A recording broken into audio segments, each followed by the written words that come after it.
Hi guys, this is gsnknown.com and I'm here with the Xiaomi Redmi Note 3 Pro for a full review. This is the Pro version of the Redmi Note 3 and this means that it comes with a Snapdragon CPU, a better camera, and keep in mind that the Redmi Note 3 debuted in November last year and the Note 3 Pro, this one, debuted in January this year. It's an upper mid-range phablet that you'll find at around $209 on Xiaomi.com, so it's a pretty affordable price for a device that has 3GB of RAM inside. Now, as far as the design is concerned, the front side is pretty typical, doesn't stand out from all the phones on the market, and we have a metal unibody chassis, although it seems like the metal sheet at the back is quite thin, and this model measures 8.7mm in thickness, which makes it quite a bit thicker than the 7.3mm of the Galaxy A7 2016, and both are 5.5 inches, but at the same time it's 8 grams lighter than the same Samsung phone. So thin metal skin here. It's pretty comfy, it provides reasonable grip, however sometimes the back may feel a little bit slippery because of its finishing. You can see a lot of curves here, curves on the sides, curves at the top and at the bottom, so a curvy phone when seen from the back. Other than that, one hand usage is a bit out of the picture because it's quite a long phone, and in the end it's a 5.5 inches, so more of a phablet. There's a pretty nice and shiny metal ring around the edges, and the back sounds a bit hollow, so could work maybe on the structural integrity of the chassis in the future. Other than that, it's nothing out of the ordinary. It's a standard design at the front and a pretty good looking curved back. We got a fingerprint scanner here, main camera here, speaker here, so pretty typical. It comes in gold or a combo of white and silver, or a combo of black and silver. So with the design out of the way, we can start talking about the display. This one is an IPS LCD 5.5 incher with a full HD resolution, and there's no video player here, so I'm going to have to resort to the gallery app, and let's see our usual test video. Here we go. So things we noticed: we got a pretty okay brightness, crisp image, and we also have some settings here like volume, brightness and aspect ratio, which can be set up like that. And as I said before, okay brightness, crisp image, wide view angles, typical for an IPS, and the contrast is quite good, but the colors are a bit on the cold side and a bit bluish. We also measure the screen with all of our usual tests, and this is what the screen looks like under the microscope. These are RGB stripes pixels, and we use the lux meter to measure a pretty high value of 481 lux units. This is quite good. It beats the iPhone SE, OnePlus 2, Lenovo Vibe X3, but still it's below the Galaxy A 2016 models. Of course, the very same screen has its own special settings, which I'm going to get into right now. So let's go to the display. You can find brightness level here with automatic brightness included. There's also a reading mode that will reduce the screen's background glare, and you can arrange its strength. You can update a list of apps that use the reading mode, and selected apps are shown here as well, plus color and contrast, with the colors being set from warm to standard and cool, which can actually be used because, as I said before, the screen is a bit on the cool side, and contrast, automatic, increased or standard, all of them welcome options. So that's it. We got a solid screen here, maybe aside from the colors being a bit cold. Now when it comes to the device's hardware inside, well, we got a Qualcomm Snapdragon 650 processor. It's a hexa-core CPU that includes a quad-core bit and a dual-core bit, Cortex A53 for the quad-core and Cortex A72 for the dual-core, making up 6 cores. There is the Adreno 510 GPU, 3GB of RAM and 32GB of storage, as well as the microSD card slot, which actually uses the SIM2 slot, replacing it. Now keep in mind, there's no confusion here, the Xiaomi Redmi Note 3 had a MediaTek Helio X10 processor, and this is the Redmi Note 3 Pro with a Snapdragon CPU. I have to say that I found the functioning to be quite okay. There was no lag, everything was fluid, even with multiple apps open at the same time in the background, as you can well see, and the gaming offered us no problem. We played a pretty high-end graphics Red Bull game, and also we played the game Riptide GP2, our usual benchmark game, which worked like a charm.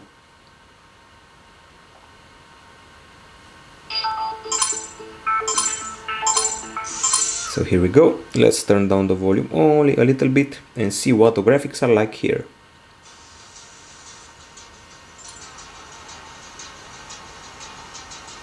Nice looking water, responsive controls, the way the jet ski accelerates and the speed sensation are great.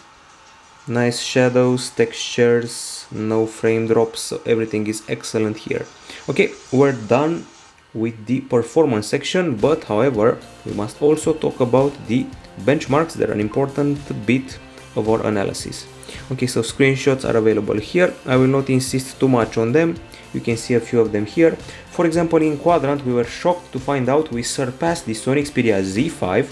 It has a powerful Snapdragon 810 processor, while in Antutu 6, which should be around here, we managed to beat the Huawei P9, which is the flagship this year. Once again, pretty impressive. And its 3D result is also quite good, so once again nice.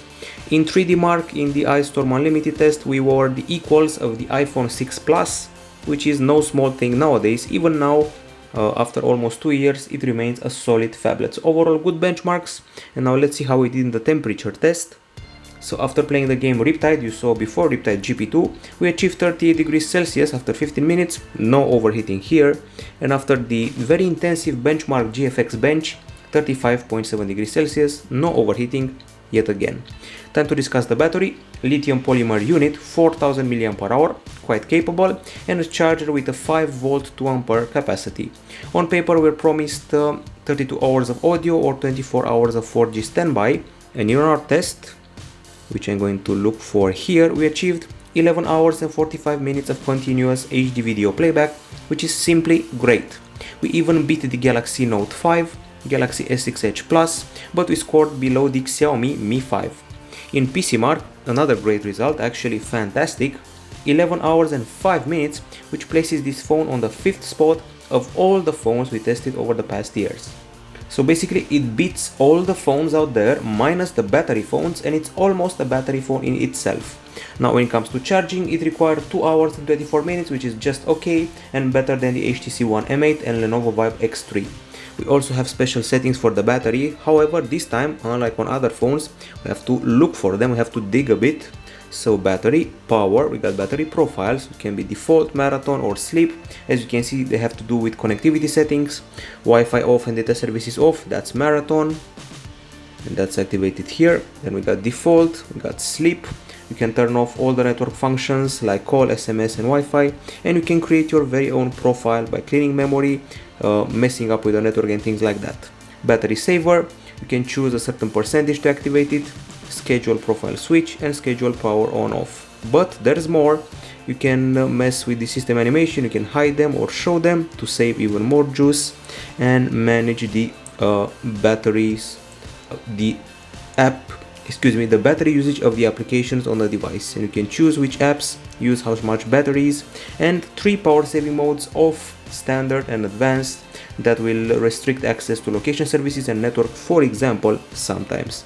No power saving needed just now. So I have to say the battery is excellent, no complaints here. And now we off to the acoustic session. Now here we go, this is the speaker here. You do not get headphones bundled with the Xiaomi Redmi Note 3 Pro, so I'm going to have to rely on simply the back speaker. So let's turn up the brightness a bit this time, that's more like it.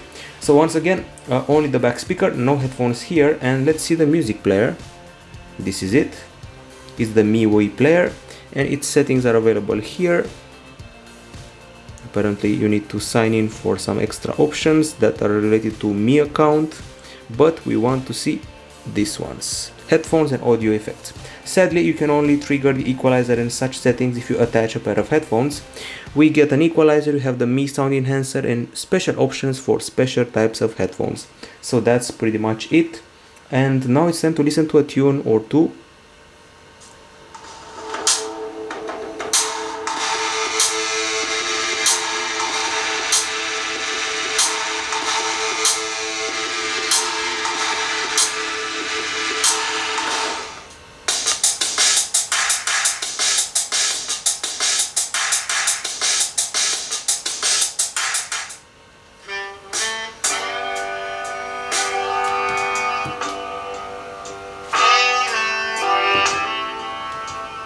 So what you just saw was a showcasing of the muffling. So if you place the phone on a flat surface, you will lose some decibels. We also have a test to prove that. So let's see it. We achieved at the back of the phone 83.3 decibels, an excellent result, and at the front of the phone 79 decibels, so a difference of about 4 decibels. With the bigger value considered, we're doing quite fine. We surpassed the iPhone 6s with its 81 decibels, Huawei P8 and Huawei Honor 6, so that's nice. There's also FM radio in the mix here, and should be here somewhere, FM radio with station recorded including. So the acoustics are quite fine. Of course we don't have headphones sadly, and now it's time to talk about the cameras. So we got a 5 megapixel shooter at the front for selfies and a pretty surprising 16 megapixel back shooter. Once again a $200 phone with a 16 megapixel shooter, that's rare. So this camera offers f2.0 aperture, dual tone flash, face detection autofocus and very fast focus. Now the actual camera experience is this one. The camera app starts pretty fast, and if you watched our review of the Xiaomi Mi 5, well, the interface is pretty much exactly the same. So fast start with the app, fast focus, and changing the subject of the focus happens pretty fast and fluid. Got a fluid zoom, as you can well see, going up to 8 times, so that's nice. But picture taking isn't exactly as fast as some would like it, especially considering this is a fast and powerful processor inside. Now the interface, swipe down, you get filters, swipe up, you get the main capture modes. You got manual, you got the night mode, fisheye, timer, beautify, tilt shift, panorama, gradient and scene mode. And the one that interests us most is manual, with only 2 extra options, ISO and white balance. And that's pretty much it.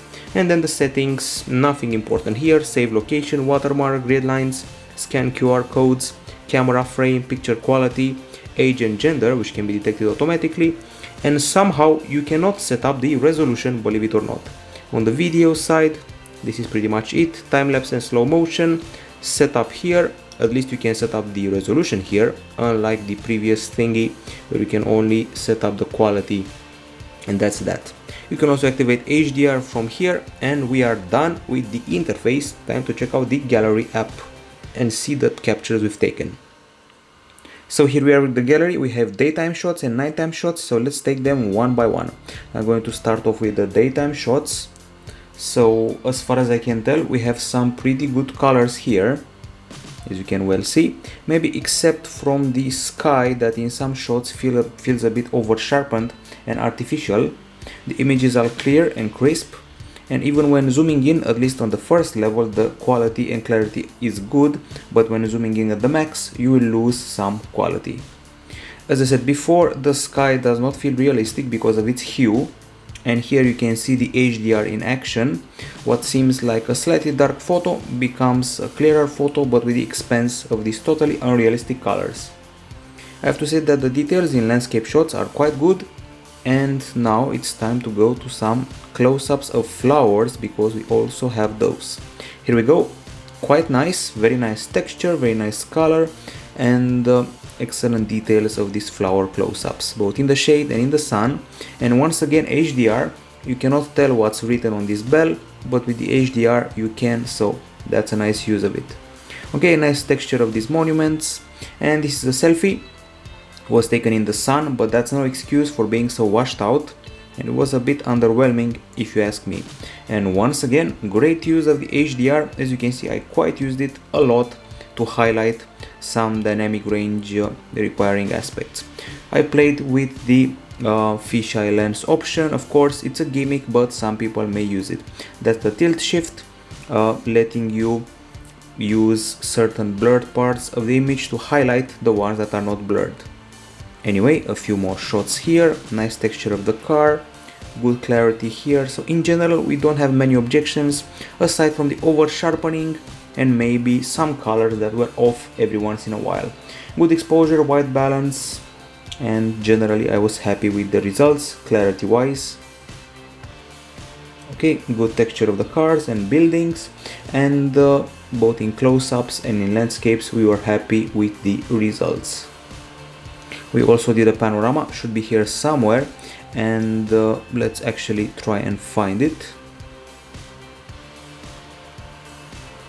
This is it. The resolution is quite modest, actually very modest, 2936 excuse me, over 432 pixels. I expected more, and it's also severely burnt by the sun, especially in this portion, so frankly speaking I expected a bit more from this 16 megapixel camera.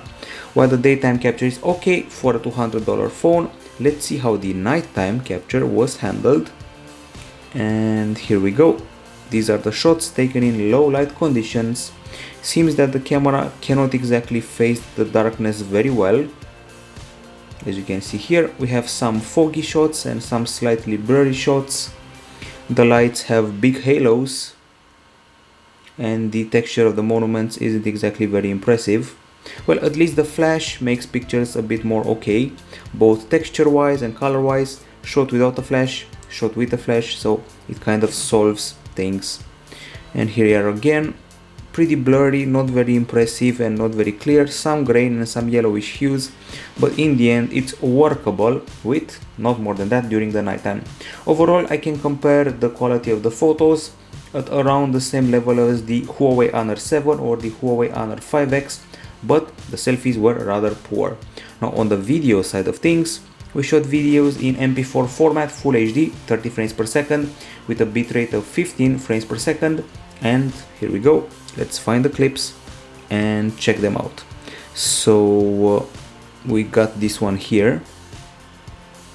Things to mention is that the microphone has serious problems with the wind, as you can well hear. There's also a bit of refocusing and some burnt portions of the image. And when zooming in, there's quite a bit of quality loss. The colors are okay, the textures of the objects are okay, but once again, zoom in once or twice and you're done. Serious loss of quality.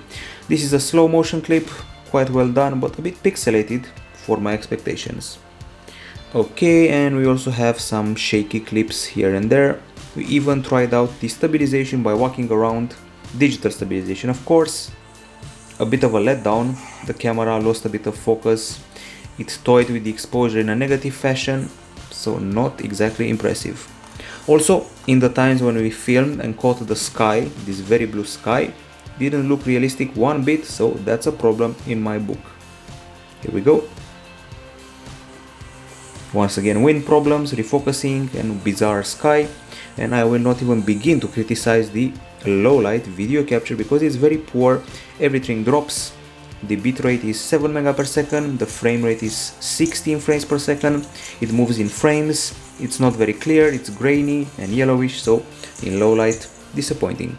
Overall, the video capture felt rather poor compared to the photo capture that was pretty good in some aspects. And even for the price tag, video capture could have been better. It's below the Huawei Honor models and clearly below the Samsung Galaxy A to 2016 models. Now, as far as the web browser is concerned, we got this here, the MIUI browser, and let's load up gsmdom.com. As you can see, not the fastest browser in the world, but with some interesting options. We got bookmark, data saver, share, refresh, night mode, find on page, and quite a few comprehensive settings. And this is the virtual keyboard, stock one and quite comfy. Now, as far as the browser goes, there's always the alternative of playing around with Chrome, for example, that actually scored very well in our benchmarks. I mean SunSpider and BrowserMark here. Now it's time to discuss the connectivity, and I'm going to go to the connectivity area and see what's available here. So this phone comes with 4G LTE, both TDD and FDD. It has dual SIM slots, micro SIM and nano SIM, Wi-Fi A, B, G and AC dual band, Wi-Fi direct, Bluetooth 4.1, GPS and GLONASS, and there's an infrared emitter right here at the top. We don't have NFC, but we have micro USB 2.0 and USB OTG. As far as I know, there's also VO LTE support, and there are two microphones, one at the bottom and one at the top. While the microphone recording during video capture was underwhelming, well, the phone calls were actually pretty loud and clear. We got good signal and the microphone handled our conversations like a champ. You also have call recording among the options available here. It's available right here, and a few other settings, including those related to internet connectivity and internet calls. We did some tests that involved speed tests, Here we go, some attempts at them. We got to 53 mega per second in download and 38 in upload on Vodafone with a pretty big ping, but that's reasonable considering the area we were in Eastern Europe. So connectivity is okay. Time to discuss the software. As I said before, we're running on MIUI. It's actually MIUI 7 based on Android 5.1.1 Lollipop. There's no app drawer here. All the apps are placed on the home screens. We got abstract icons. The colors are not very vivid and the interface and experience is minimal. If you pinch the home screen, you can go to Move Apps, Widgets, Wallpaper and Effects. Effects are basically transitions among home screens. Widgets are pretty straightforward. Some of them with subcategories like this one or this one. In general, they're very minimalistic and flat and minimal looking like this one. And of course, this is a widget and this is a widget. So you get all the examples you need here. Multitasking is done like this, showing a horizontal list of apps, and I mean their icons, not more than that. No thumbnails and no carousel here. In the drop-down section, you can find suggestions to clean the memory with Clean Master and things like that, some special shortcuts here, and then the quick settings related to connectivity and general functioning, a brightness slider, and finally a shortcut to settings. Connectivity options here, notifications, wallpaper, themes, text size with quite a few sub options, actually a lot of them, display, sound, vibration, do not disturb, light mode, basically a simplified user interface, and finally child mode. And don't forget the lock screen and password, which involves the fingerprint scanner at the back, and as you can see, it somehow does not work, probably a software glitch. You usually should be able to authentify by tapping this fingerprint scanner, but our version of the phone would not let us do that, sadly. Okay, now when it comes to the pre-installed apps, we counted them. There are 33 of them, so we're not facing bloatware, which is kind of good. We got the core dock apps here. We got the camera gallery. We have themes with a pretty big theme store. There's this collection of tools. We got mail, updater, recorder, FM radio, scanner, and Mi Remote. With Mi Remote, you can control your AC, fan, box, DVD player, projector, satellite box, or even a camera. And let's see what else. We got the Play Store, calendar, notes, weather. There's CM security, Clean Master, scanning for viruses. There's the UC browser, yet another web browser, apparently more potent than the stock one. And finally, Clean Master with a lot of sub options. Junk files, phone boost, antivirus, and battery saver, pretty handy. And security with an extra cleaner, block list, and virus scan. So apparently Xiaomi focuses a lot on cleaning resources and making things secure. Okay, so now it's time for the verdict. So I'm going to start with the pros and cons. On the pro side, we have a great price for this model, a pretty nice looking rounded back.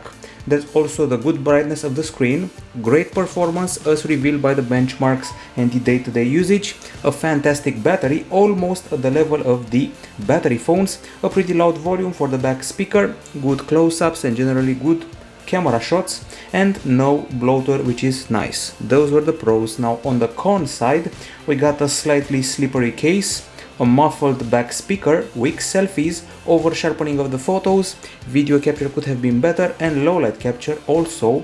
And in the end, MIUI is not exactly for everyone. So I feel still that this model is a very solid Samsung Galaxy A7 2016 rival, minus the camera and maybe the design. It has a fantastic price, gravitating around $200, and the best battery you can find on a phone that costs below $300 and $400. Great performance, great gaming, and is basically an excellent device for binge watching. As I said before, great battery and also for gaming. If you want to spend $200 on a device that you can play games on and watch some videos for a long time, the Xiaomi Redmi Note 3 Pro is it. And also performance is not that shabby, so you'll be playing games with ease for, let's say, about 2 or maybe 3 years. This is it from gsmnote.com. This has been the review of the Xiaomi Redmi Note 3 Pro. Bye bye.